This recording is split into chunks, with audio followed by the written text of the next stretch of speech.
Ito ang isa sa mga pinakamagaganda bilang isang Katoliko. And I want you to appreciate this. Tanong niyo akong ano, the sacraments. Pakinggan niyo 'to, huwag niyong palagpasin 'to. Nung namatay ang Diyos,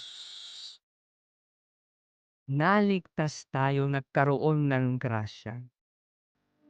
Yung grasyang yon, idineposit niya sa simbahan.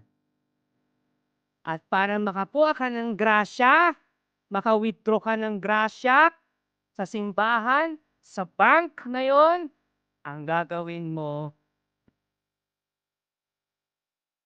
go to the sacraments.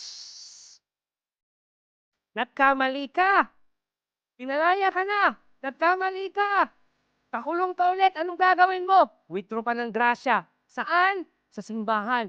Kasi nung namatay siya, lahat ng yon nilagay niya sa simbahan. Hindi agad-agad nung namatay siya, dyan, nasa na lahat. No. He deposited it in the church. And you can withdraw the grace through the sacraments.